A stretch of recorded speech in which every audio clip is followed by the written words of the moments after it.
So, sinabi ko na kanina, di ba, parang ang ating pag-usapan ay tungkol sa gera. Amen. Kung may gera, ano bang gusto nyo? Nandun kayo sa gera? O nanonood ng gera? O kayo yung nanggegera? Hindi, yung sundalo kayo, ibig sabihin. Ano kaya ang gusto nyo doon? Bibigyan po kayo ng pamagat muna para makasagot kayo. Ang pamagat natin sa umagang ito is, win your battles. Win your battles. O saan kayo ngayon doon sa aking mga binanggit? Yung nasa gera, nanonood ng gera, o nakikigera. Ayun, di ba? Reply, nakikigera. Dahil kung hindi mo alam yung posisyon mo, talo ka. Dahil ang sundalo ay kinakailangan laging handa. Okay, tignan na natin mga text found in Ephesians 6 verse 12, Romans 8:35 to 37. Ephesians muna tayo, babasahin natin. Sapagkat ang ating pakikibaka ay hindi laban sa laman at dugo, kundi laban sa mga pamunuan, laban sa mga kapangyarihan, laban sa mga namamahala ng kadiliman ito sa sanglibutan, laban sa mga ukol sa espiritu ng kasamaan, sa mga dakong kaitaasan. Ayan. Okay, Romans 8:35-37. Sino ang makapaghiwalay sa atin sa pag-ibig ni Kristo? Ang kabigatian o kahapisan, o ang pag-uusig o ang kaguto, o ang kahubaran, o ang pangaling o ang taba. Gaya ng nasusulat, dahil sa inyo kami pinapatay sa buong araw. Kami ay nabibilang na parang mga tupa sa patayan. Last verse, hindi kundi sa lahat ng mga bagay na ito, tayo higit pa, tignan nyo sa mga mapagtagumpay sa pamagitan niya o sa atin ay umibig. Yung napakaganda ng ating mga talata. No? Talagang bagay na bagay doon sa pamagat natin na win your battles, ipanalo mo ang laban mo. Amen. Actually, kaya mananalo yan kung nagtitiwala ka. Sabi doon, the battle belongs to the Lord. Amen po ba? Kinuha kanyang sundalo, pero siya pa rin yung makikipaglaban. Tiwala lang. Ibig sabihin, matutunan tayong sumunod at pumanig sa Panginoon. At ang napakalaga doon, yung nakikinig tayo sa instruction niya. Found in the Word of God. So, sabi nga, tayong lahat ay sundalo ng Panginoon. So, tinanong ko kanina, di ba? Di ba doon sa napapanood natin mga movies ng gera? Ano ba ang, meron na ba ditong na-stop sa lugar na may gera? O bansang nagkaroon ng presently gera? O meron ba kayong mga mahal sa buhay na andoon sa bansang yun na kung saan ay may gera? Meron ba? Di ba, may mga interview sa TV na papanood natin, ang hirap ng sitwasyon. Dahil ano mararamdaman mo pag may gera? Commonly, ang mararamdaman dyan ay yung takot. Number 1 yun. Ano po? Susunod yung pressure. Bakit pressure? Sa iyo, gusto mo yung trabaho matitigil. Yung ba sa iyo, gusto mo, kulong ka sa bahay. Sa iyo, gusto mo, pwede kang pauwiin sa sarili mong bayan. Lumikas na kayo nang hindi kayo madamay. Di mo? At kasama doon yung tinatawag na hunger. May gutom dahil wala masyadong, syempre walang mga bukas na pamilihan. At nakakapagod yung tago ka ng tago, di ba? Doon sa ibang bansa, meron pa sila mga underground. Hindi ka rin nakakasiguro, kung tinamaan kayo ng bomba, di nanibigay ng buhay ko sa underground, di ba? At ang sabi, talagang laging naka-red alert. Ano mang oras na pagka tumunog yung sirena, ibig sabihin, gising kayo, no? Run for your lives! Parang gano'n. Magtago ka na sa pinakasit na akala mo pwede mong taguan. So pagka may gera, it is so uneasy. Hindi mo alam kung masakit ba tiyan mo, masakit ba ulo mo, kung nasaan ka nakakapagod, di ba? Kaya nga, ang mga nasasakot dito, o kung meron man kayong mga mahal sa buhay na nasasakot sa lugar na may gera, ang kanilang panawagan at iyak ay tigil na. Kapayapaan na kung maaari. Di ba? Kawawa ang mga bata, kawawa ang mga kababaihan, kawawa ang mga matatanda. Ang sabi nga, walang talo kundi ang bansang mga nakikipagtunggalian. Di ba? Talo sa gera yung lahat ng mga ano na yan. Pero yung ating pag-uusapan ay hindi more on yung gera ng mga bansa. Po, kundi yung gera natin. So, tayong lahat dito sundalo, amen po ba? Amen. So, palalahanan niyo, mga anak niyo, habang lumalaki yan, anak, sundalo ka ng Panginoon, dapat marunong kang kumilatis, kumilala, sa mga dumarating sa mga buhay mo, sa hamon sa buhay mo. Okay, kung tayo po'y sundalo ng Diyos, may paalala rin dito. Sabi dito, we must be focused. Ano sabi? Dahil dapat alert tayo. Bakit daw? Be on guard to know who really are our enemies. Di ba minsan pare-pareho yung mga sundalo, pare-pareho ng damit eh. Nagkakaiba lang doon sa banderang nakapaskil doon sa balikat o sa ganito o sa sombrero. Di ba pagka puti na bilog na pula, ano yun? Kapur. Eh pagka may blue, red at merong tatlong bituin at araw sa gitna, Pilipinas. Eh pagka stripe na blue at puti at maraming bituin, Amerika. Pag pula at saka may singkil na karet at may star kung saan mo yun, ano yun? China ba? Saudi? Okay, whatever yan, huwag nyo memorize yung mga bandera. Maging alerto kayo kasi sinasabi ko dito. Kaya dapat alam mo, kasi minsan may camouflage uniform, pare-pareho doon minsan eh. Shade lang ang nagkakaiba. Dahil mamaya ang mabaril mo ay ang sarili mong tropa. Ang mahagisa mo ng granada ay ang sarili mo kakampi. Di ko ba? Masaya ba yung gano'n? O syempre hindi nakakabawas numero ng mga sundalo. Imbis na marami kayong lalaban, nabawasan at ikaw pa committed sa buhay ng mga kasamahan mo. So sabi mo dito, almost every day we're facing a challenge to win our battles. Hindi ba ninyo alam ngayon nakikipagbaka kayo? Kahit nasa church kayo, anong mga pinapakipaglaban ninyo? Yung inaantok kayo, laban po yan. Yung naiinip kayo, laban yan. At yung nagugutom kayo, laban yan. Yung naiinis kayo, laban po yan. At yung nag-expect kayo na matagal ang sermon, laban yan. Labanan yung lahat yan nang maipanalo nyo. Amen po ba? Alam nyo every moment pala ng buhay natin, pakikipaglaban. Sige, pag-usapan na natin yan. Basis of our warfare zone. Yung mga lugar, saan ba may gera? Hindi, yung sa buhay natin. Saan ba may gera? Updated tayo sa balita. Tingnan natin. Ang sabi dito, saan ba magkakagera? Eh di sa loob ng pamilya. Sa bahay. Naipanan na kaya natin ang araw-araw na gera sa bahay. Ha? Sino bang mahigpit na kalaban mo dyan? Yung maingay mong asawa. Yung madiwara mong asawang lalaki. Di ba? Yung makukulit mong anak at matitigas ang ulo. O kasama na din yung unfaithful partner mo. Gera po yan. Yung hindi nagtatapat sa'yo. At yung lahat ng kasambahay mo, mga kapatid mo na batugan, na sa'yo umaasa, inaabuso ka, gera yan. Ibig sabihin, nakapalog dyan ng gera, pagtatalo, at ang sama ng loob. Basta sumasama ang loob, natatakot ka, nagagalit ka, gera yun. Ano? At ang sabi dito, may mga anak ang tamad, di masunuri, para sagot, at madaling mag-react, mas galit pa sa'yo, tinatanong mo na.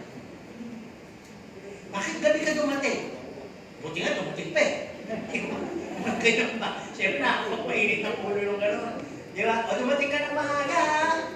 Kaso dumating ng umaga, ano sabi? O ba't ka umaga dumating? Maaga na, sabi niya, dumating ng maaga. Hindi niyo naman sinabing dumating ako ng gabi na yun.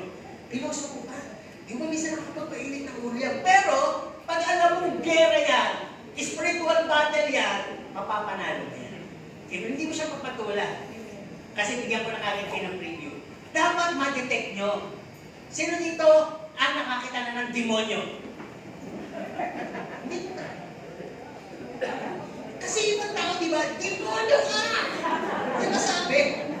Minsan din yung mga bata. Anong pangalan ng tatay mo? Demonyo daw. Bakit? Sabi, yun ang lagi tawag ng nanay mo eh. Eh ikaw, demonyo daw. Kasi yung ano, di ba? Pero sabi, sino yung nakikita ng literal ng demonyo? Physical. Wala pa. Wala pa. Panalangin nyo na matutunan nyo makakita ng demonyo. Sino gusto makakita ng demonyo? Dahil pag hindi mo nakita demonyo, inaway ka ng kung sino, yun ang demonyo sa'yo. Ipag-pray mo na makilala mo ang demonyo. Halimbawa may umaway sa'yo, ito lang yun. ang nakikita mo, hindi yung kapwa mo bilang demonyo, kundi yung kapwa mo sinasaniba ng demonyo. Iba po yung demonyo sa sinasaniba ng demonyo. Kaya pag sinasaniba ng demonyo, dalawa lang naman yan. Kung spiritually filled ka, andun yung weapon of prayer and rebuke. Pag ikaw naman ay duwag at hindi ka handa, tumakbo ka na. Bakit? Hindi ba ninyo alam na yung demonyo nasasalakayin mo at hindi mo nakilala, bawa sa anak mo? Sumagot na. Hindi mo nabasa kung kinukubabawan lang pala. Pinatulan mo. Pagpatol mo, actually, bago ka pumatol, at pumatol ka na, tumalo na pala sa'yo yung isang demonyo. Kaya kayo nag-away kayo. Kaya sinong talo? Pare-pareho. Kayo. Pikot yung anak, damdam yung magulang, nagtatampuan, ayaw kumain, nakinabang yung pusa. Yung kaya sinong talo? Kaya ganun lang, dapat alam ninyo mabuti. Alam ninyo, okay, sabi, sa pamilya natin, andyan din tinatawag na pagka may unattended family needs, pinagsisimulan niya ng gera, ng pagtatalo. Hindi mo nabibigyan ng oras ang pamilya mo, hindi ka umuwi sa oras, hindi mo sila napapakain, may kailangan sila, may demand sila, kailangan nila ng commitment, kailangan mo dumalo sa meeting ng anak mo, kailangan din umating kayo sa isang selebrasyon, may kanya-kanya kayong mga tinatawag na rason at meron kayo hindi pagkakaisa, gera yan. Ba't ba ayaw mo natin sumama? Ba't ba ayaw mo sumunod? Ayan, gera po yan. Pero pag kilala mo, yung mga sitwasyon na yon, bilang anak ng Diyos at bilang sundalo, alam mong i-handle. Di ba sabi, iiwan mo na lang yung sitwasyon, papalagpasin mo na lang yung sitwasyon, at hindi mo siya, yung petty issue na yun, hindi mo gagawin isang bagay na para lumaki. Amen po ba? Kaya sabi, yun na yung mga petty issue na pinapatulan pa rin na natin minsan. Saan pa may gera? Mahalabas na! Ang susunod na gera ay sa neighborhood. Alam mo pahakin na ako sa labas. Mga dito sa loob, puro mga ano. Di ba? Paglabas mo, nakita mo, tinapunan ka ng basura. Di ba? Yung aso nila, yung aso mo nakatali, yung aso nila gala. Doon pa dumumi talaga. Sa harapan mo. Di ba? At talagang, tuwing lalabas ka, nakikita mo, nakatingin na nakatunghay lagi sa'yo. At nagbubulungan. Di ba? Gera yun. At ikaw naman, paglabas mo, ang tingin sa'yo ay ano? Suki. Maring may sili ka ba? Maring meron ka ba dyan, luya? Maring may sibuyas ka ba? Baka pwede na nakakakabor. Di ba minsan sa una? Pwede pa, pero pag lagi na lang, ayan, nakakatulan mo na. Ano ko supermarket? Ano ko palengke mo? Ayan, di ba? Nakarami ka na yata. Kala nyo lang maliliit. Pero pinagsisimulan po yan ng mga pagtatalo. At kapag ka nakakita ka ng mga chismosa, judgmental, inggit, nagkaroon ka ng malaking TV, ikaw naman kasi ito imbis na isarado mo yung kortina, pinatanggal mo. No? Imbis na nakasara yung pinto, buksan mo yung pinto, alam. Pero ang talagang rason mo doon ay ang talagang rason mo doon ay makita ng kapitbahay. Di ba? Hindi mo alam, paglabas na sa susunod, inggit na siya sa'yo. May chismis na siya. Laki-laki ng TV hindi ko lang alam kung paano niya yung bumbay. Di ba? Ano kaya mga trabaho na anak niya? Trabaho rin kasi ng asawa niya, illegal yun. Kaya na, marami na mag-i-stir up na mga chismis dahil sa mga bagay na yun. Ikaw naman to, kung hindi ka spiritual, hindi na talagang, alam mo na bigyan ng gano'n, papatol ka.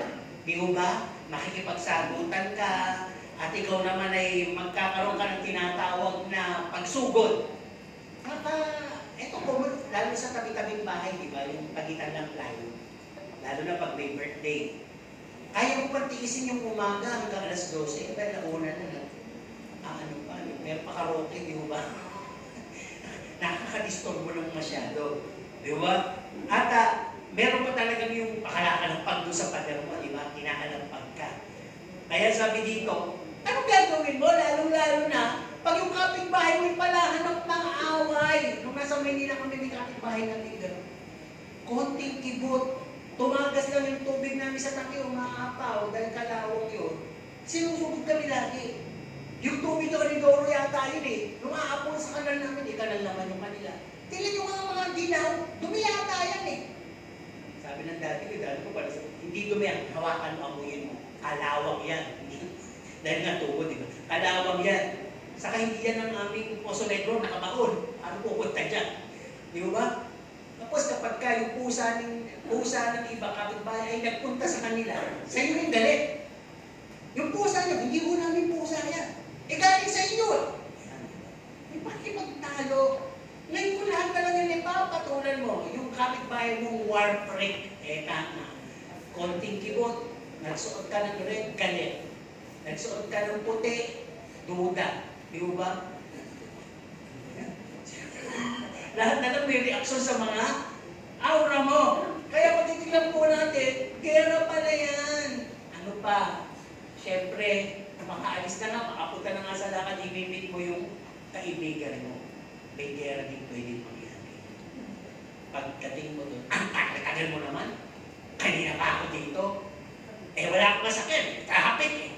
Di ba? Eh Kristiyano nga. Tama ba yung mga ganong conversation? Di ba minsan hindi na nangyayari? Ako na palalaan. Umati kasi kung dala naman ang hospital. Palo ako pala yung resulta ng ECG. Ito naman ang masahin. Pero okay naman. Di ngayon, ako sumakay doon sa yung modern jeep. Hindi ko kasi alam, minsan may konduktor yun, minsan bahala ka.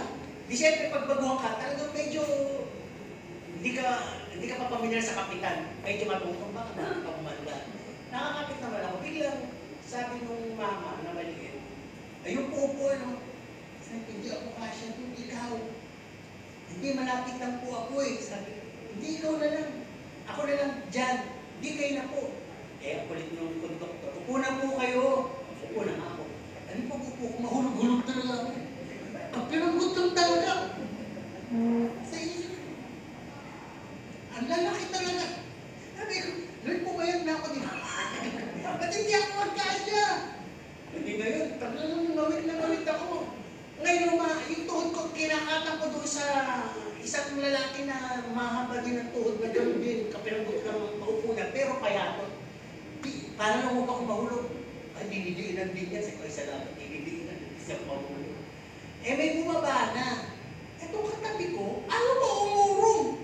Eh, may uupong mas malaki. Kaya sabi, gumanyan ako. Tignan nyo ha, maliit lang na bagay. Gumanyan lang ako. Gumanyan. Eh bakit? Sabi sa akin. Tatayo na lang ako. Kumano na ganda react? Wala na sinasabi. Kumano lang naman ako sa akin. Ibig sabihin ko, ano ba yan? Ayaw ko umurong, di ba? Iba pala dating sa kanya nung gano'n. Siyempre, hindi natin alam kung paano niya binasa yun eh. Gumanon lang ako. Gumanon sa akin, nag-react, ginanyan ako. Kasi kaya tatayo na lang ako. Hindi naman ho. Sabi ko, urong lang po kayo konti, mahuhulog na ho ako. Eh, may uupo eh. Sabi ko, sorry po, pasensya na po. Nag-sorry na ako. At hindi na ako umipo. Kahit na talagang nararamdaman ko, binabalya ako ganyan, ako umakita, babae, namin. Naisip ko, sige, magbalya ka dyan. Kasi ang lagi naisip, pastor lang. Huwag ka pumatol, wala ko nakakalam na pastor dito. Pero alam ko, pastor naman. Hindi, ganun, di ba? Kaya sabi ko, Lord, sorry. Mas pipiliin ko na lang yung mag-umunawa. Di ba? Di mo naman pwede. Gusto ko tanungin, ati lang taong ka na? Kasi parang mas matanda pa ako sa'yo eh. Mukha ka lang matanda. Parang na sa isip ko. Di ba, ano rin yun? Kayabangan din yun. Narinig ko sabihin, masasakit na yung tuhod ko, mamit ako. Parang umuro ka na konti.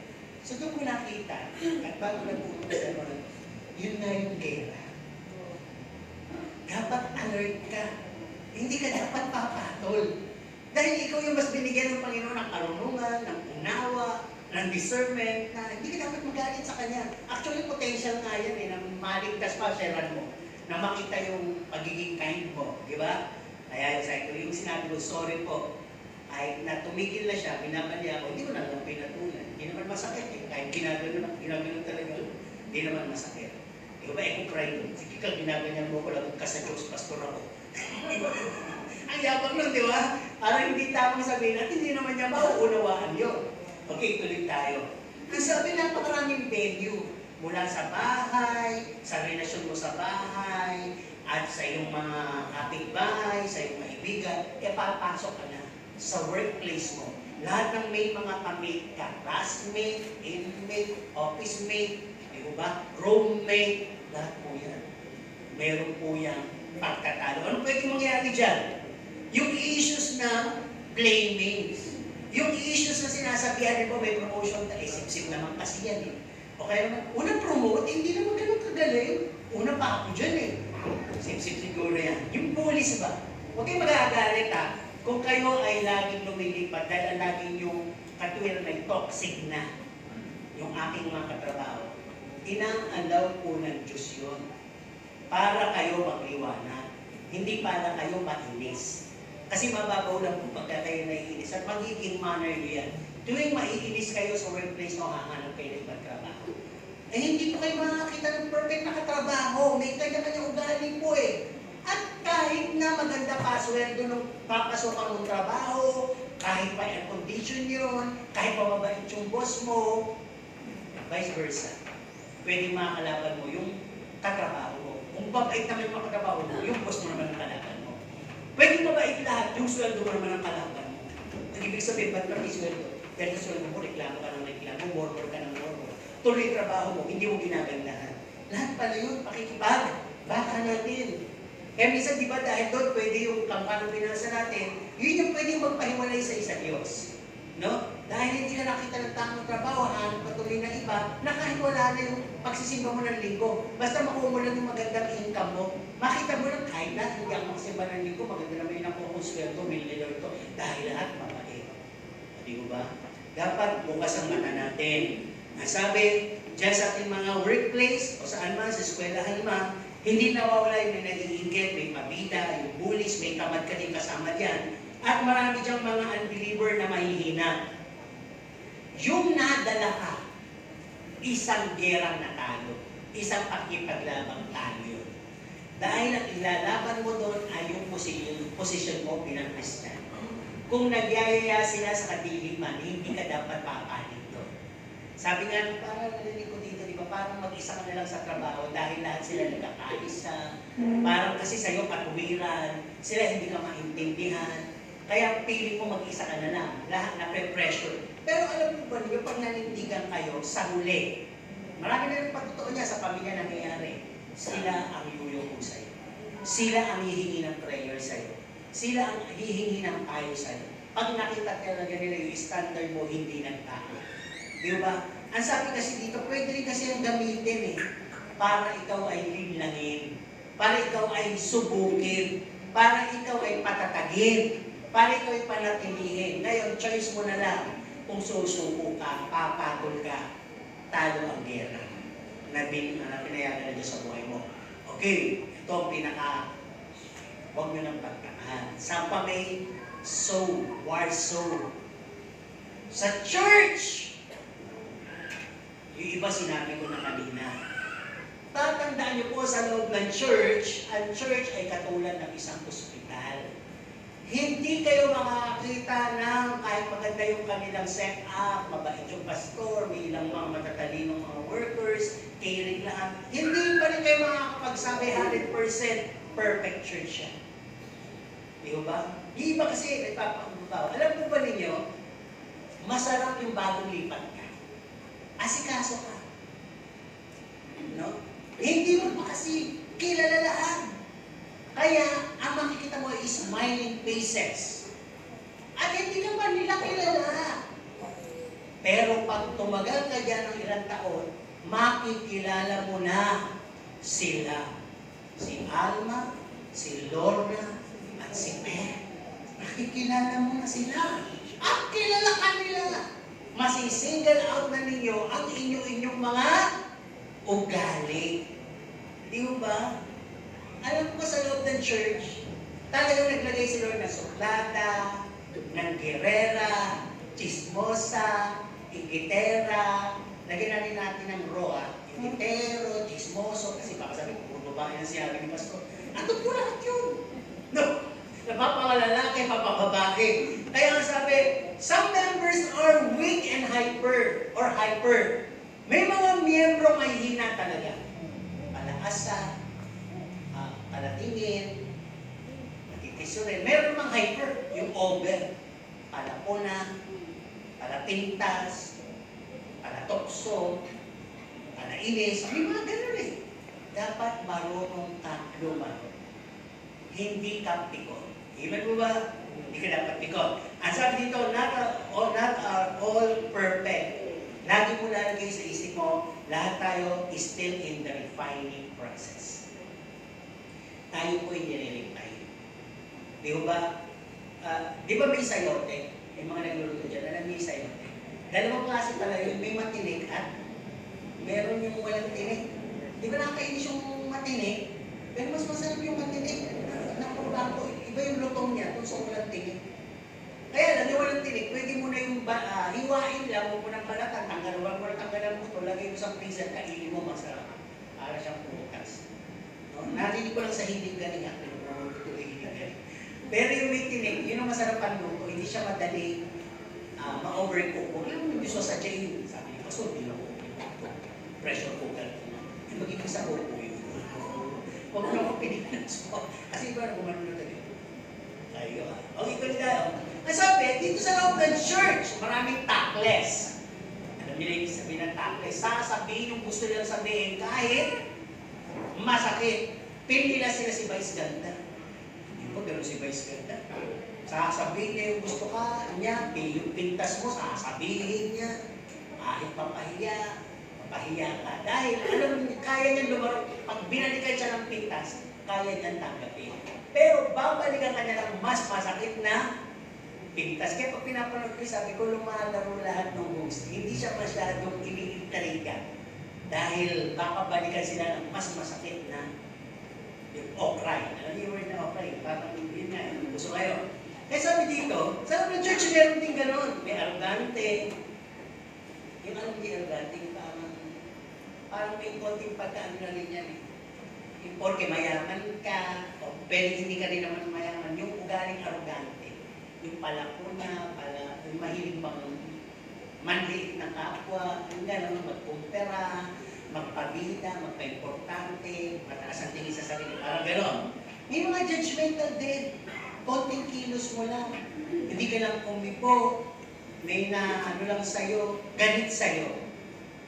Di ba? Kaya dapat, alam mo yan. Kaya, ewan mo lang kung nagbabasa kayo ng Bible. Kasi sabi sa Bible, hindi na, minsan na ano na, basta ba't hindi mo ayusin yung mga ganyang sitwasyon? Hindi nyo ayusin ang kausapin. Alam niyo kung nagbabasa kayo ng Bible, ang unang may obligasyon dyan, kayo na nakakaramdam ng gano'n. Sabi, huwag niyong hayaan lubungan kayo ng araw.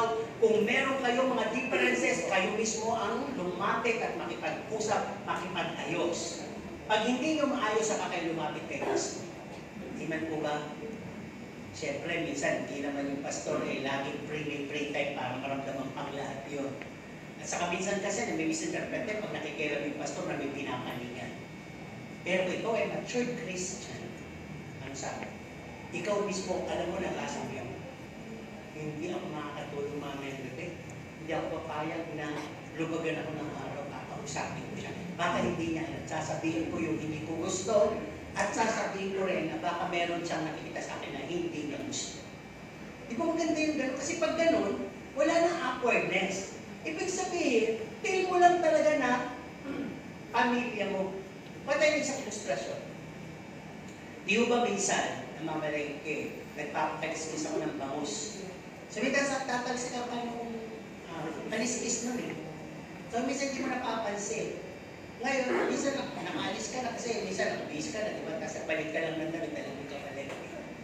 Minsan, pag nandun ka sa malayo, nakita mo may kaliskis pa ang nakatipid sa'yo, na parang umano na doon. Dumikit na, di ba? Dikit na dikit siya talaga, di ba? Ay, paano mo nakita pa, di ba? Ay, may ano po ngayon? Di ba? Natansikan pala ako ng kaliskis. Di ba? Parang gano'n eh, dapat aware ka. Parang nakita mo siya, may gano'n. Ay, may ano po kayo? Ibuyaan mo nga siya. Gundo-gundo lusutas, may ibuyaan mo nga makita ng iba. Parang gano'n ba gusto ninyo? Wala kayong malasakitan. Ikaw na masasabi mo, nakita mo na, kakaiba. May ano nga, parang lang naman malengke ako. Kaya, ibig sabihin sa kilos, sa salita, Dapat matalino tayo. Yun ang ating pakikipaglaban sa espiritual. Okay, tuloy tayo. Masabi sa loob din ng church, sabi, not all are perfect. At sabi, may mga difficult attitude dyan na ipapakita. Mag-expect ka na ang makikita mo sa loob ng church ay hindi puro kabanalan. Nire-refine nga tayo Di ba? Pastor, ba't hindi nababago? Siguro ko din, may ukot din ako. Tagal-tagal ko nang nagsisimba, ba't hindi nababago? Di ba? Kayo nga may ukot. Tagal-tagal nagsisimba yan, hindi naman nababago. Di ba? Pwede nyo isabi sa sarili nyo. Tagal-tagal ko na hindi ako nababago. Baby for me. Di ba? Pwede kong kantaan yan. And the angels see you're a baby. All the members see you're a baby. Kahit si pastor nagwawala, your baby forever. Ang tagal yung tinturang baby forever. Ang motivation natin dito should be holy. Di ba? Hindi natin ma-achieve yung pag tayo pa bebe. Tama po ba? Tuloy tayo dito. Masabi sa loob ng church, may ipapakita ang ugaling abuso. Misa mo na pahiram, pati kotse mo gusto hiramin. Misa mo na pahiram ng damit, pati aunties mo gusto hiramin. O extreme example napahiram mo, binigyan, hindi kita mapaperang, bibigyan na lang kita bilang tulog, chinismis ka pa. Mga kaabuso po yun. Hiniram mo isang gamit sa'yo, ayaw ibalik. Diba? Galit pa nung binalik, o sira pa nung binalik. Ano pa? So, nung church, maraming bullies din. Nangyayari pag may magkakumari dito, magkakumpari, tapos may hindi na gusto yun. Kapag uusapan, bully po yun. Tama? At sabi dito sa loob ng church, marami rin fault finder.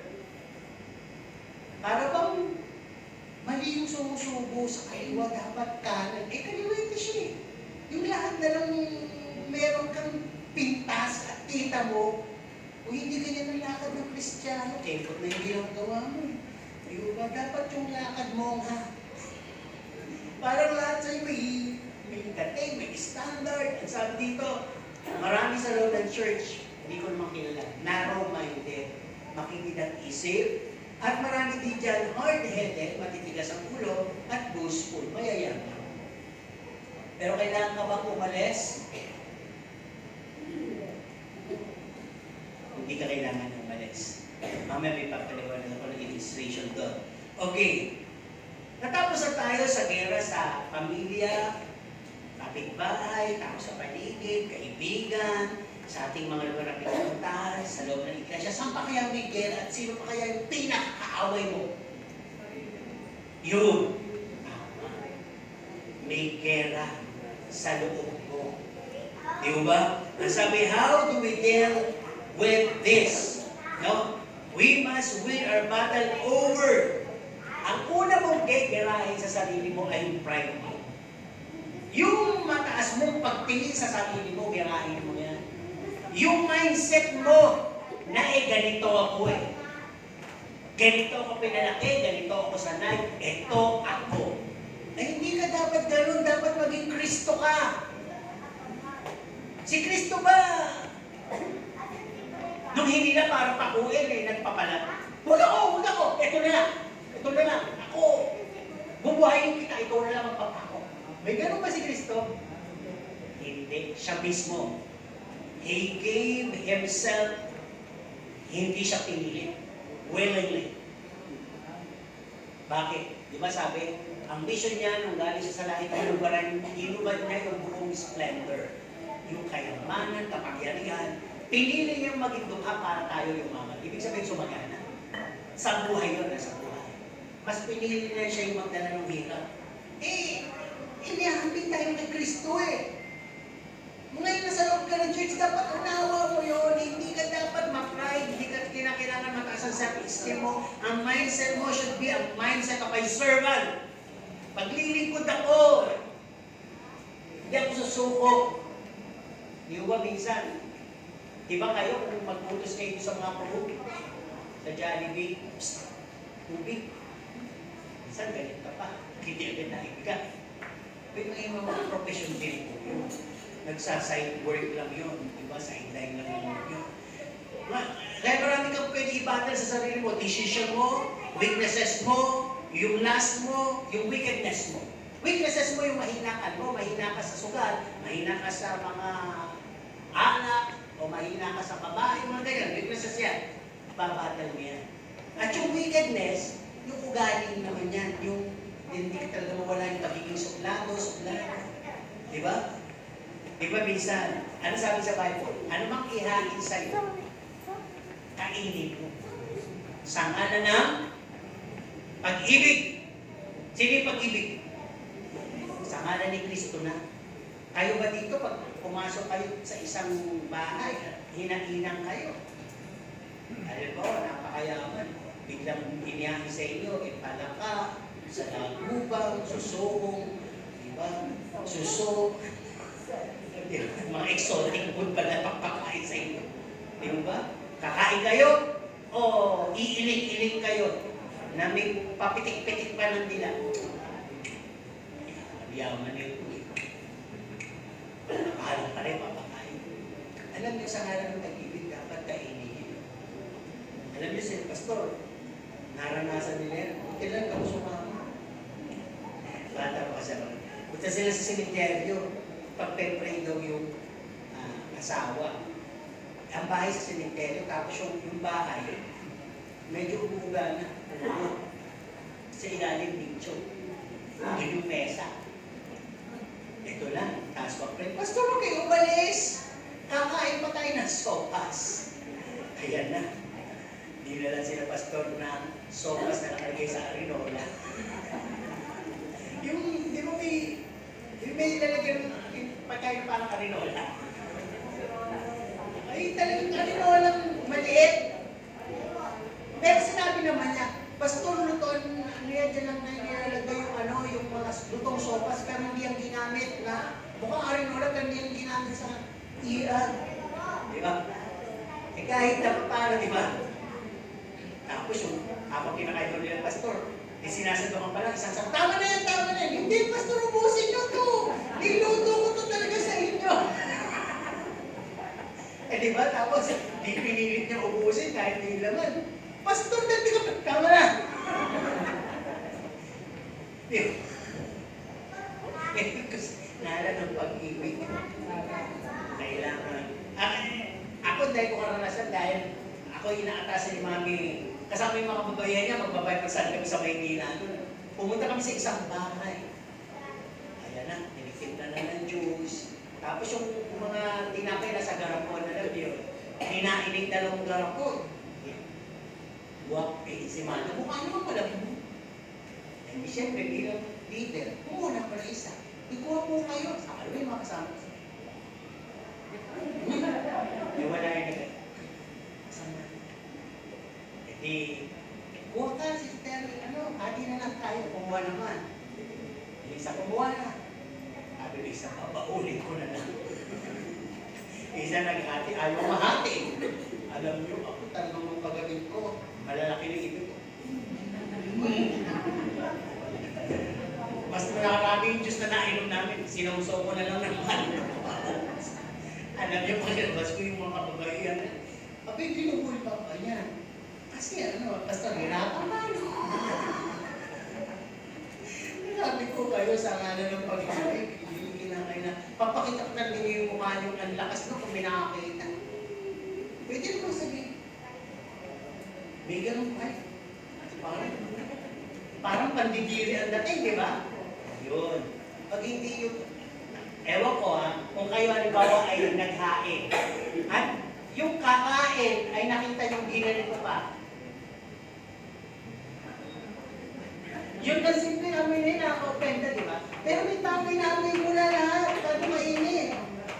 Halimbawa, kumuha ng plato, kutsara, tinidor, baso, eto na yung pagkain.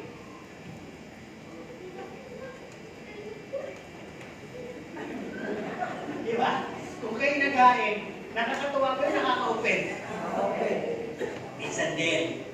Ito dapat mapag-aralan natin. Nakakupend na rin kasi minsan yung, Lord, hawakan niyo ang pagkain na ito, pakalinisin ninyo.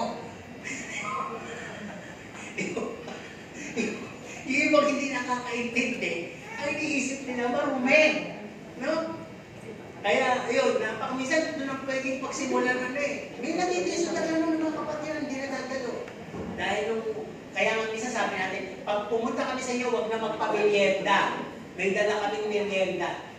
Kasi nga pwedeng pagsimulan niya ng yung isa naming binabible study dito. Kaya nawala rin yun. Sila naman kasi makulit. Nung pupunta kami doon, nawawala. Aba, Europe, nakalimutan ng mga swelda yan, mga Pilipino.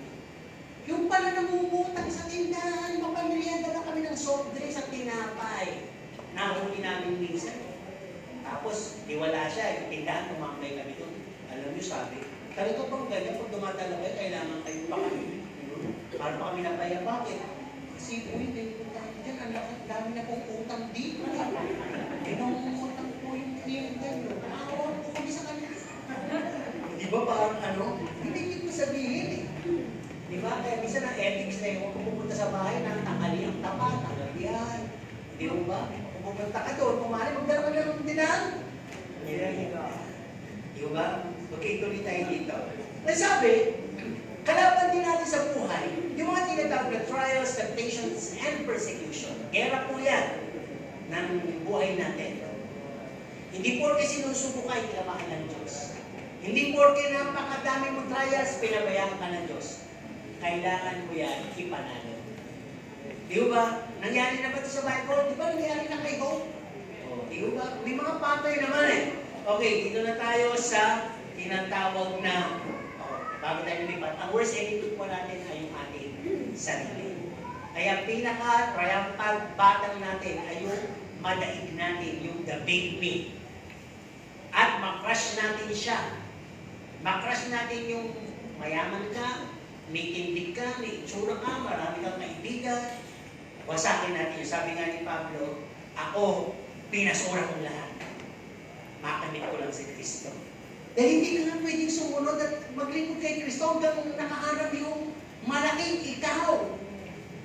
Yung ba, yun na hindi pa na-achieve ng maraming Kristiyano, akala ninyo nakakarami kayo sa dami ng dalo nyo. Abay, kahit taon pa kayo, kung hindi kayo nahubog kay Kristo, hindi kayo dadali sa langit, dadali sa langit, yung talagang Christian lang.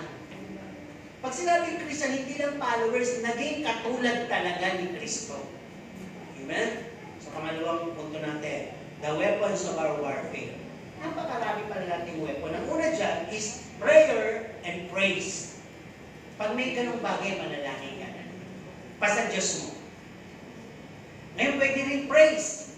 Sino dito yung pag nagpupuri siya sa Panginoon, talagang bigay todo? Di wala, di ba? Eh, binibigay nyo. Partial lang. Tama? Well, nakakita pa ba tayo ngayon ng praise and worship na ngayon kumamit? Tumatanong, wala na. Madalang na. Kasi iba na yung mga kanta, pero hindi ko ginadjudge yung kanta. Pero, nung mga panahon ng bata pa ako, talagang nagkataon ng ganyan, di ba? Wala, magkapos po siya. Di ba? Namimiss na natin ang kilos ng Holy Spirit. Ngayon, ang manifestation na lang na nagawang sa akin, pagtataas ng kamay. Sino dito yung may mga kulani sa atin? Taas nga po natin ating mga kamay. Wow, lahat sila magaling. Pero kanina, ang daming may kulani. May kulani, may protocol. Ito talagang Biblia eh. Bakit ba kaya sinabi sa Biblia na sa pakikipaglaban ni Moises ay talagang outreach arms at tinatasin? Pag bumababang gano'n, anong ginagawa ng mga kasamahan niya? Tinutukuran. Kaya kung kayo'y may battle sa buhay at hindi matapos-tapos sa lahat ng venues na yun, pag nagpupuri kayo sa Diyos, whether palinggo o nasa bahay lang kayo, matuto kayo magtaas ng kamay. Aba, nasa bahay ka na lang, hindi mo pa mataas na mataas na mataas. Pero nga, sino dito yung nakakita na nagpupuri na nananaginip? Holy forever. Sino ba dito yung nakakita? Ano naglalakad sa liwanag ng mundo? ng mayabang. Holy forever. Yung nagpupuri ng chismoso.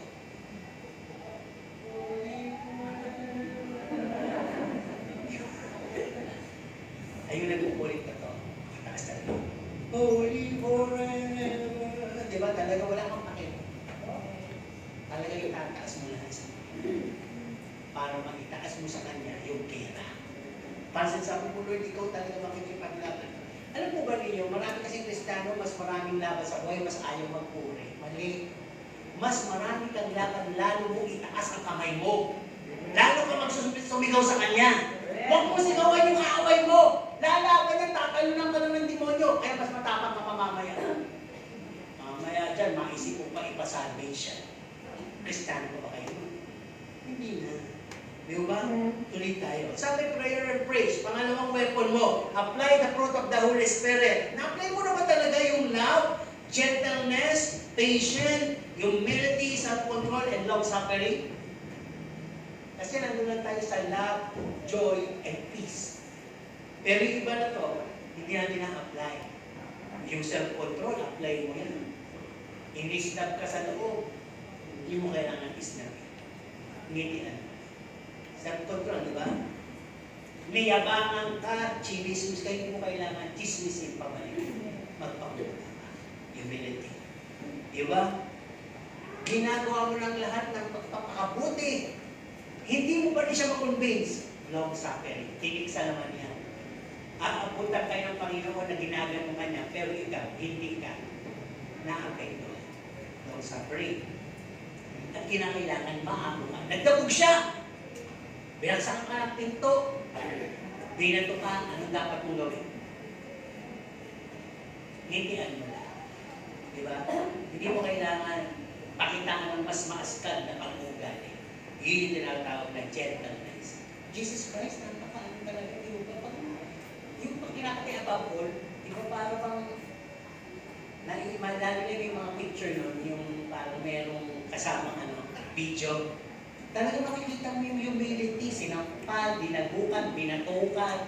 Kasi makapangyarihan ka pala eh. Hulaan mo sino pumatok sa'yo. Inalimura, dinuraan, ininsulto. Kung anak ka ng Diyos, nandiyan ka. Hinubaran, nahihiyan. Naiwalay ko siya sa pag-ibig ng Diyos. Pag binasa niyo ang Isaiah 53, ang Diyos mo nagsabi, dahil mahal mo ko, binigay mo, ginawa mo na, bibigyan kita ng portion sa kanan. Napalugod mo. At yun din ang kailangan natin gawin na hinahanap ng Diyos sa atin, na si Kristo ang unang gumawa. Di ba? Kaya kung kayo po'y iniisnap o napilin nyo, na binastos kayo sa loob, o binastos sa inyo, ay magpasalamat kayo, exam yun. Kailangan maipasa nyo yun. At pag naipasa nyo yun, katulad ka ni Kristo, 100% ang score mo. Tama po ba? Paano ka magkakaskor? Walang po walang gagawa. Mas matuwa ka kung may gano'n sa loob ng church. Dahil kung wala, fake church yun. Wala nang hypocrite church yun. Parang wala namang sa akin at umaya ka. Pero hindi mo lang pagtalikod mo, doon pala umapa. Mahirap naman yung gano'n. Mas maganda na yung harapan na ginawa sa'yo at madidil mo. Big sabihin, ano ba gusto nyo? Yung kalaban nyo, makaharap nyo o inuhulaan nyo? Uy, magsalita kayo. Nasa pera kayo. Diyan na sila eh. Kaharap, di ba? Andres Bonifacio, hindi atakbo. Wala pa siya Kristo, pero hindi siya atakbo. Pero kayo may Kristo, huwag kayong tatakbo. Bakit ba siya sabi? Yun lang naging kalaban mo sa loob ng church. Ano sabi mo? Iloko na magsimba. Nilipat na ako sa bago. Doon walang aking sabi. Kasi bago, wala. Alam mo, ang bahay na bago, masarap tirhan. Hindi lahat ng bahay na bago, hindi maluluma. Isang araw, luluma na yung babaho na, aanayin, iipisin. Anong solusyon? Lipat ulit tayo sa bagong bahay? Hindi. Renovate. Ganon din sa relasyon sa loob. Pag nasisira, magkaroon ka ng spiritual renovation. Hindi solusyon yung another church. Naku, kala mo sa una lang yan, fine. Pero pag tumagal ka, uulit yung ipinabaksak mo doon. Nag-aral ka dito, bagsak, lipat ka kaya sa kanilipang eskwela, baksakalin, pumasa ka. Hindi. The same examination. Hanggang hindi nakakapasa, inihahanda lalo ng Panginoon ng mas matindi pa ang pagsubok sa iyo hanggang mapasahan mo yun. Amen po ba? Unawain natin yan. Ano pang weapons natin? Hold on God's promises. Alam niyo, mahirap yung lumalakad nang wala kang ipinangahawakang pangako. Ang Diyos po ba nangangako ng pagpapala? Nangangako ng protection? Nangangako ng pagtatanggol? Nangangako ng pagkampi sa'yo? At protection? Di ba lahat naman yun? Alam mo naman, kahit hindi mo pa alam yung verse, panghawakan mo lahat yung kanyang mga pangako sa'yo. At kung wala pa rin, matapos na yung prayer, please, may add-ons tayo. Di ba, bibili kayo minsan may add-ons. Gusto mo mas maraming sago, mas masarap. Dagdag pa ng sukan, mas masarap. Dagdagan pa ng creamer, mas masarap. Add-ons yun. Pag hindi pa rin makuha sa prayer, add-ons. Lagyan mo na kaya ng fasting. At para pag litong-lito na ako, humingi ka na kaya ng payo sa mga namimino. Kasi minsan sinasarili mo eh. Tapos hihingi ka ng payo. Paano kung nahingan mo ng payo? Eh galit dun sa kaaway mo. Ang sasabihin lang naman yan, isa, ginanong ka. Ganunin mo rin. Ganun lang yan eh. Di ba? Huwag ka pumayag. Mas maganda ka sa kanya. At mas matapang ka. Di ba? Siya ay queen bee. Ikaw ay palengke queen. Talagang pinag-inom pa sa'yo eh. Kaya kinakailangan. Balita ko, waray ka pa. Di ba? Waray-waray. Hindi susuko. Talaga yung paglaban mo. Wala. Hindi ka mag-a-advance ng mga taong papayo sa iyo ng mga wicked counsel. Mag-add-on ka ng fasting, counseling, devotion na rin. Yun ang i-add mo. Maayos. Ano ba? Weapons mo, have fear of the Lord. Baka kasi wala kang banal na pagtakot. Kaya yung wisdom and knowledge, deny. Hindi mo alam. Hindi mo mapanuwakan. Eh kasi wala kang fear of the Lord eh. Di ba pag may fear of the Lord ka, alam ko kasama din yung discipline eh. Alam niyo yung tao may pinag-aralan. Ako, nakakita ko ba yung sitwasyon na gano'n? Parang may nagsagutan, may nag-ano. Yung parang may pinag-aralan, tumahimik lang. Hindi na kumipo, para wala nang away. Pero yung isa, habang pinapanood at binibidyo, lalo umaanagwa. Lalong nagdi-display ng ugali. Ngayon sa tingin niyo, sino kayo mas ano yun? Mas kapintas-pintas. Yung maingay. Ang dali lang naman kinalanin yung taong duwag eh. Huwag kayo pasisindak ito sa maingay. Kasi ang ilog na maingay, mababaw. Yung ilog na tahimik, malalim. Diba? This is a church na naringgam. Di umalis na natin yung isa. Pero siya ang tayo. Chismosa kasi isa. Doon pa rin. Sabi. Hoy, sister. Hindi ko nagagawin yung tone na kasi chismoso na ako. Hindi ko ibababa ang sarili ko sa'yo. At hindi ko pinipiling maging kaaway ka. Mas pipiliin ko yung dignidad ko at yung may Kristo sa puso. Pero yung sinabi niya, hindi naman din niya napatunayan. Kasi, lumipat siya ng church dahil lang ito. Diba? Dahil lang ito. Ito sa nakinikismis yata siya pa. Kaya parang kung nalaman niya sa iba, pinarating, kinonfront niya. Nagsagutan siya, parang gano'n yun. Okay, tuloy tayo dito. Ang sabi dito, isa pang weapon, have the mind of Christ. Ano yung nasa isip ni Kristo lagi? Maglingkod, maglingkod, maglingkod. Have this mind of a servant. Di ba yung talagang essence ng alipin, huli kang kakain? Wala kang karapatan sumagot. Kahit napakaraming trabaho, trabahuhin mo yan. Simula sa pagpasok mo at ganito ang uwi. Alam niyo yung mga alipin sinamunang panahon, talagang property ka ng amo mo eh. Ngayon, pagkalipas yata ng hindi ko alam kung 14 years yun, basta something na gano'n, palalayain ka na. Hindi ka na nila pag-aari. Pero pag bumalik ka, wala na sweldo yun, bumalik ka, dulos na ang tawag. Love slave na. Parang pamilya na siya. May kusa na siya. Hindi na siya utosan. Ganon si Pablo. Dulos of Christ. Naging siyang love slave ni Kristo, kaya kinalmutan niya lahat alang-alang kay Kristo. Yung pinag-aralan niya, yung kataasan niya, yung pagiging chief niya, yung pagiging kinalmutan niya, at yung pagiging matapang niya, naging matapang siya sa paglilingkod sa Diyos. Hindi yung tapang na nagpapapatay siya ng Kristiyano. Hindi yun. Di ba? Kaya sabi niya, narating ko na ang lahat. Ako'y nagmamatulin upang abutin. Yung parang nilagay niya ng ano tawag dito, yung quota na kinakailangan sa ganitong panahon. Nakabisita ka na marami nang na-save, marami ka nang naturong mga characters sa mga Kristiyano. Ano yung kasabay nun? Yung mga pagsubok persecution, shipwreck, di mo ba ang dami kasabay nun? At kauli-uli ang buhay niya. Namatay siya sa paglilingkod sa Diyos. Kasi kasama yung sa kanya sinabi, kahit na ano mangyari, maglilingkod at susunod sa Diyos. Since binasura mo ng lahat, pag sinabing binasura, kasama doon yung ang buhay ko, hindi ko papahalagahan.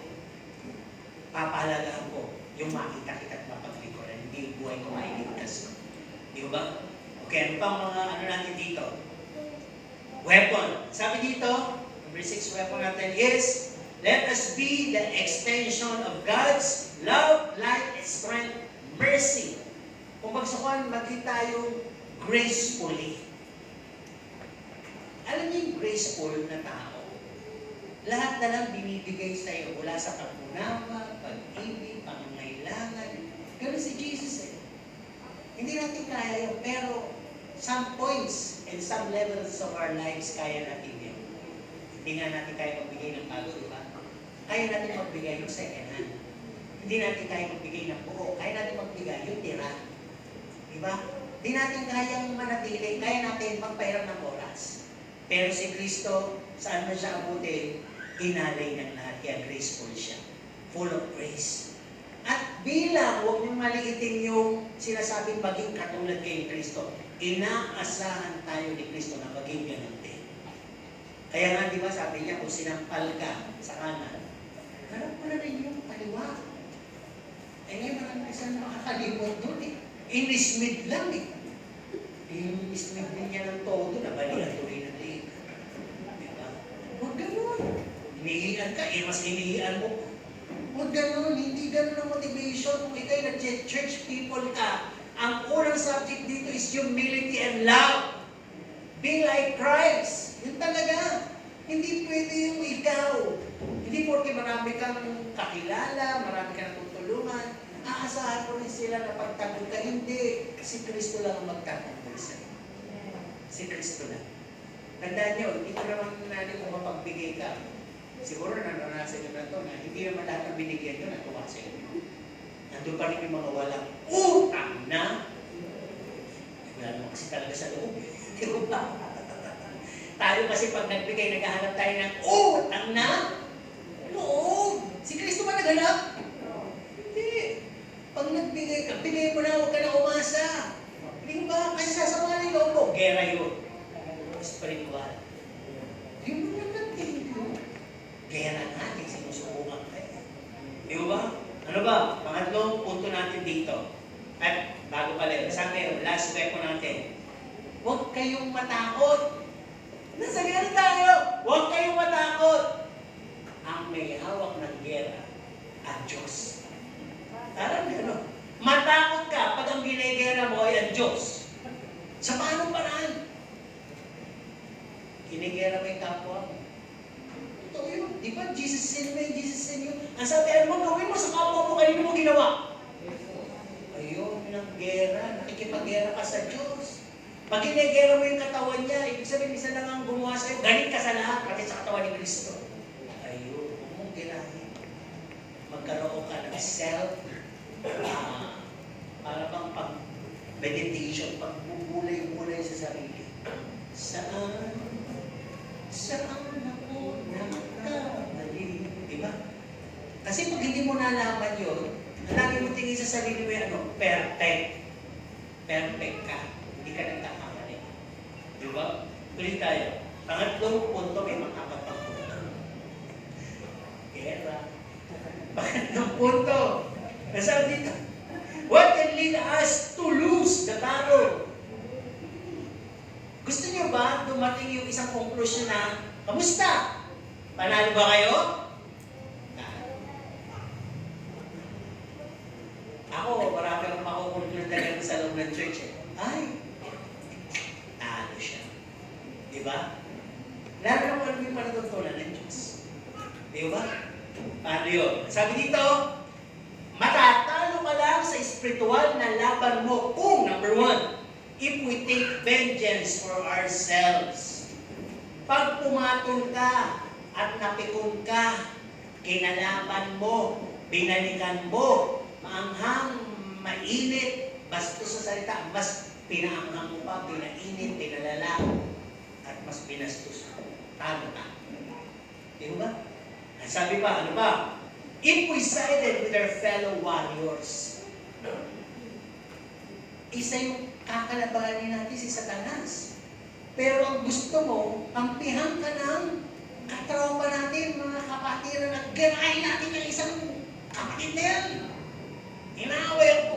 Ayan na. Talo ka doon. Ano ba? Yung kampi-kampihan yan eh. Nai-skip mo kasi yung guidance ni Lord. Ano ba? If we literally treat our enemies as our foes. Ito yung sinabi ko kanina, na matuto kang magkaroon ng pantingin na spiritual o discernment. Hindi mo yung kalaban! Kahit nampin mo lang asawa mo at napakasalpahin ng anak mo at napakaliwara ng kapitbahay mo. Kahit yung magnanakaw na yan, ang ubod na sa mga tao, hindi mo kalaban. Diyan nga si Kristo namatay, di ba? Kinukubabawan lang yan. Okay yun ka?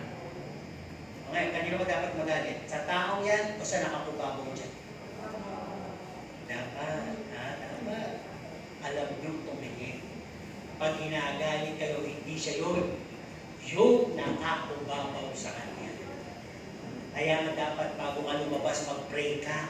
Give me, Lord, spiritual wisdom, discernment, blood covering na hindi ako matalo sa laban sa bawat oras ng aking buhay. Ang sabi kasi dito, pag gano'n ang nangyari na tinrik mo na kalaban mo siya mismo, yung sister na yan, o yung brother na yan, o yung tao yan. You know?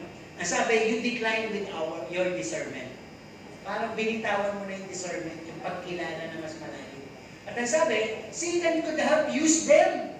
Baka naman, even God could have used or allowed them para lang matuto ka o makapasa ka na.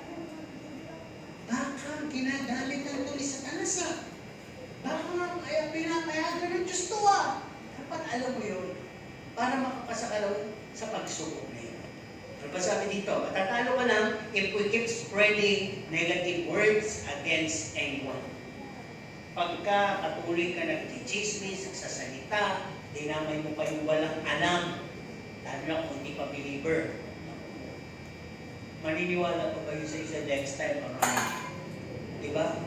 Kilalanin mo si Kristo, Diyos siya ng kapayapaan, pag-ibig, baka sabihin sa'yo, wait. Minsan kunwento mo sa akin, may kaaway ko sa Rodan Church. Minsan kinuwento mo sa akin, kayo dun. Nagkano na. Tapos sasabihin mo, Diyos ang pag-ibig, hindi ko naman nakikita sa'yo.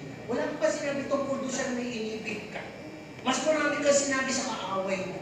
Ayan. Huli ka ngayon. Maliligtas mo ba sila? Wala na. Para bang pinatay mo yung sarili mong katropa. O yung mga taong dapat protection na i-rescue ninyo, pinatay mo na. Hindi na sila maliligtas. O matatagalan dahil hindi nakapalipaniwala yung buhay na binubuhay. Ano ba? Matatalo lang ang laban kapag ang ginamit mo ay your word versus God's word. Di ba weapon yung God's word? Pero ang ginagamit mo ay yung salita. Ako, hindi lang kita pinapatulan. Pero huwag mo kong mamalitin. Pag pinatulang kita, maghahalo ang balat sa pinalupan. Gagawin mo na lahat ng salitang pananakot, di ba? Eh, nakakatulong ba yun? Bilang Kristiyano? Ano ba yun? Nakakatuwa ba yun? Yung katarayan ba, yung katapangan ba, nakadadagdag doon sa identity of becoming like Christ? Anti-Christ ito. Hindi Christ. Kaya natin mabuti ha. Masabi din dito, ito yung sinabi ko kanina. Paano ka sa laban if you are forever immaturity? Maybe forever. Ang tagal-tagal mo nang tinutukan, hindi ka pa rin natututo. Nasa Bible pala yun. Nag-aaral. No? Pero walang kapangyarihan. Hindi na bago ibig sabihin. Nakikisimba lang. Nakikimiyembro lang. Pero hindi mo na bago. Last point natin. Don't be deceived. Makarami na itong dapat natin iwasan. Huwag tayong padaya. Sabihin natin sa mga tulog, sa katabi nyo, huwag padaya. Talaga sila piling katabi dahil natin ng tulog eh. Huwag padaya. Gising. Ang sabi dito. Ito ito nabasa niyo na ba ito sa Bible? Number 1, huwag ka padaya. Don't give room or space for the devil. Nabasa niyo na ba yan? Huwag mong bigyan ng puwang ang gawa ng away. Nabasa niyo na yan? Eh, ba't yung iba binibigyan? Paano nagkakaroon ng gano'n? Hindi ba, petty issue lang. Hindi ka lang nabigyan ng communion, nagagpasan mo. Hindi ka lang kinausap, hindi ka sinama sa tiyan. Parang maliliit lang, di ba? Hindi ka lang nabati ng birthday mo. Marami na pwedeng pagsimulan ng petty issue. Ang sabi dito, leave the argumentum. Huwag mo nang tanongin, huwag ka na kayo magtalo. Let it skip. Alagpasin mo na lang. Chase peace. Habulin mo yung kapayapaan. Kasi sabi dito, itago mo yung posporo. At huwag ka magtapo ng sigarilyo sa damo. Ano ibig sabihin nun? Sino ba naglalaro ng posporo? Matanda, bata? Yung mga bata, pag naglaro ng posporo, yung mga immature, sunog ang mga abuti. Kaya tago mo yung posporo. Kaya na, puro ito usapan. Hindi. Ano yung balita ko? Para kay mga bata naglalaro ng posporo, magiging sunog yan. Chismis yan. Ayun ang huwag mo itapon yung sigarilyo sa damo. Alam mo nang madadaldal, ay, may pabalita ako sa inyo. Magandang balita ba yan? Bible ba? Hindi. Intriga. Iskandal. Yung ba? Ayun, sabi dito, pangalawa, don't be deceived. Do not wrestle or war against flesh and blood. Huwag mo nang sagutin. Huwag mo nang awayin. Sino? Yung nakakaramdam ng kurot at sakit ng mga salita ko. Yun yung war against flesh and blood. Ano mapapala mo dyan? Baka umabot pa sa laban ng pamilya yan, kumusta ng lahi. Di ba? Baka imbis na isang church maging dalawa, may split. Dahil lang sa gano'n. Kaya tantanan na. No, magpadaya. Pangatlo, don't fail the test or testing of your, or you will regret it. You will go over it again and again. No? Huwag mong hayaan bumagsak ka sa exam mo. Tama po ba? Sino bagsak na sa exam sa sarili, yung tulog na. Ipasan nyo yan. Ilaban nyo yan para pag napaglabanan nyo yan ngayong linggong to na hindi kayo antok, sa isang linggo, inantok kayo. Laban ulit. Laban lang ng laban hanggang maging tulad ka na sa kakalaban. Iuwi mo, pinagawa kasi mo. Ba't ganyan ka? Gisip ako. Napaglaman ko yan. Di ba? Ang sabi nga ni Herman Moreno, walang? Walang alam naman pala. Di ba? Sino ba yung isang nagsabi nun?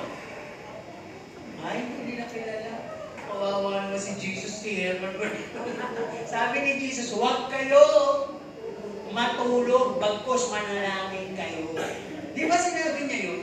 Di ba kayo pwede magpuyat kahit isang oras? Pastor, nakakatatlong oras ka na yata sa preaching mo.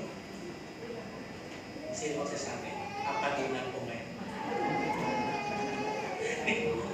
Papatunan ko rin ang salita ng Diyos. Okay, tuloy tayo. Masabi din dito, ito pa. No? Start to walk by the Spirit. Ano ibig sabihin? Simulan mo nang lumakad sa Espiritu. Aba, magmula pa na nang nakilala ko si Kristo, ando na ako sa Spirit world. Di ba may bahay nga ni Kuya? Yung bahay ni Kuya, wala daw internet, walang cellphone, walang connection sa labas. Concentrated sila sa loob. At dahil doon, pwede silang inisin sa loob at magkainisan sa loob. Dahil walang ibang outlet, kundi sila lang. So sa loob ng church, ganun din. No? Pwede mangyari. Kaya nga sabi dito, start to walk with. Apply na kagad sa spiritual. Lahat pala ng dealing ko ay gera. Maparelasyon, mapadesisyon, mapa kung saan lugar man. Sa church, sa bahay, sa lansangan, gera pala. Kaya dapat maging matalino po at alert. Dapat may panalo po ang laban alang-alang kay Kristo. Dapat your light shines. Sabihin niya. Hindi ka magpapangatalo, magpapakababa, hindi ka papatol, hindi ka magwawala. Lagi kang preserve doon sa pangalan mo, Christian. Okay, ano ba? Malapit naman tapos. Don't be deceived. Sabi dito, avoid falling words from shallow believers. Just the truth from God's word. Ano pipiliin mo? Yung buhay na salita o yung kasinungalingan? Natanong ko lahat para mapabilis ang sermon. Kasinungalingan o buhay na salita? Kaya sa mga pagchismisan ka dahil sa kaso, daan mo sa pagbabasa ng Bible. Sasagot naman ng Diyos. Okay, number 6. Nasabi dito, God hates the proud. James 4:6 o 26 o 4:6 yata. At 1 Peter 5:5. Pag sinabi God hates the proud, ano ba yung word na hate? Sa Tagalog. Yan.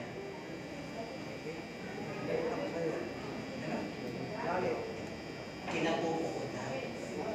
Di ba yung galit? Ano na? God angers the proud. Hindi. Puot. Diba? Napupuot ng Diyos sa matataas, sa mayayabang. Yung mataas yung tingin. Ang sabi din dito, but He favors the lowly one. Pinapaboran niya yung mabababa. Kaya pala sinabi, pag nagpapakataas ka, babagsak ka. At pag nagpapakumbaba ka, alam niyo kung may mga away, huwag mo na i-prove yung sarili mo. Ay, panalangin mo sa Diyos. Bandang huli, ikaw matataas dahil napatunayan ng lahat, hindi naman pala ikaw may kasalanan. Diba? Minsan gano'n yung maingay. Pag maingay kayo, kasi naghahanap ka ng kakampi naghahanap ka ng justice. Huwag ka na mag-ingay. Sa Diyos mo idalangin ang lahat. Talong lang naman yun O tatlo ka lang. Sa Diyos, kay Tulpo, sa kapwa mo. Kanino may tutulog? Di ba, minsan mga wala lang katore-tore dinudulog pa kay Tulpo, di ba? Siyempre, nakakagain naman si Tulpo ng views. Pag napapanood ko minsan, support ko natin mga pinag-ano pa. Yung iniistira pa niya yung parang mapag-usapan talaga yung kung anong bagay na nakakatawa minsan, di ba? Tuloy tayo. Verse 7. Everything is allowed by God for our moldings, trainings, and examination. Nakiusap. Sabi nga nung nanay, please pass the examination. Ilang pastor niya yun din yung aking pag-usap. Please pass your examination. Pastor, pass na. Hindi gano'n. Ipasa mo. Amen? Sino ang nasa kasalukuyang kumukuha ng examination ngayon through testing sa mga? Yung iba tulog. Dalawa na yung kumukuha ngayon. Siya at siya. Siya yung sumagot eh. Katanay ulit. Sino nasa kasalukuyang nag-undergo sa testing? Buhay. O ibig sabihin, lahat kumukuha ng examination. Malawag niya na, ano ba yan? Practice lang yan. Okay. Ang sabi din dito, don't put too much trust, no, sa sarili mo. Huwag ka masyadong magtiwala sa sarili mo. Ito din yung sinabi sa Bible na dahil maaring, na akala mo nakatayo ka, pero sa isang hagupin, bigla kang tutumba. Yun yun. Huwag ka magtiwala sa sarili mo na akala mo spiritual ka. At talagang spiritual, yung nakakaunawa, hindi yung lumalaban ng literal o physical. Yung nakakaunawa. Dapat ang katapangan mo, ang boldness mo ay righteous. Boldness. Hindi physical boldness na. Okay? Ano pa? Sabi dito, don't be a person of too much self-reserve. Paano ba nangyayari ito? Pagka ikaw ay pinag-aralan, mayaman, maraming kakilala, maraming kaibigan sa loob, iniisip mo they are all sided towards you. Kaya pag may kaaway ka, magtago ka na. Sabi mo sa kaaway, magtago ka na. Napapaligiran ka na. Diba? Ikaw naman pag narinig mo yun. Nakakatakot ba yun o nakakatuwa? Isa lang yung nakaranas. Nakakainis. Yung iba, kakampi kasi. Hindi sumagot. Nasaan pa kayo? Nakaranas na pa kayo minsan ganun para pang binantaan kayo? Yes. Ano naman pala eh. Diba? Siguro iniisip ko na lang, ganyan ako kasi mag-isip din ako ng katwir. Siguro ayaw na lang yung isiwala dahil pinasa Diyos nila. Amen po ba? Kaya dahil lang pa sa Diyos nila, pwede na yung iba. Okay? Aral tayo. Okay, ano pa susunod dito? Ang sabi din dito, you must be broken and spilled out. Ano yung illustration natin ng broken and spilled out? Yung isang pabangong mamahalin, kung meron ka, ayaw mo bang basahin yun ang maamoy na lahat? Yes. O hindi? Di ba sabi ni Judas, nilabis nung ni Maria Magdalena yung pabango sa kanyang buhok at ginalo sa paa ni Kristo. Ang sabi ni Judas, sayang. Kung binenta mo yun, mas marami kayo natulungan. Pero sabi nga ng Panginoon, hayaan mo siya. Minsan lang naman ako nasa sa iyo. Hindi niyo ako makakasama hapon. Ibig sabihin, dadating ang panahon, kung hindi ka nagpapahalaga sa Panginoon, hindi mo siya hinahanap ngayon. Dadating ang panahon na hahanapin mo siya, hindi mo na siya. Kung gusto mo maglingkod, nasa kabaong ka. Gawin mo na ngayon. Diba mag-start ka na to really go on with the moldings of Christ sa buhay mo. At nasabi dito, we must be accommodating. Alam niyo yung tinawag pala tayo ng Panginoon, gusto may mayaman, ubod ng yaman, may mahirap at ubod ng hirap. Pero nung pinasok tayo sa iglesia ng Panginoon, isa lang ang sabi ng Panginoon, lahat kayo mahal ko. Lahat kayo mahalaga sa akin. Kaya kung nakapasok sa iyo, sinasabi ng Panginoon na yun, kahit ubod ng yaman mo, ubod ng hirap, lahat tayo dito sa loob, magiging pantay. Ang tarato sa bawat isa. Di ba? Hindi mo sasabihin, tinawa mo na isa, mas mayaman ako sa iyo. Dapat, kahit pala siya sa ubod na gano'n, tinawag ka niya. O pantingin mo sa sarili mo mabait, at may ubod na sama na kasama mo, pero binago na. Pati pala siya mahal ng Diyos. Kaya magkakaroon ka ng pakiramdam na lahat tayo pantay dito. Kung tayo po ay talagang, ang sabi nga dito, just like Paul, binasura kong lahat alang-alang kay Kristo. Alisan na natin yung mga bagay na hindi makakatulong sa buhay espiritual.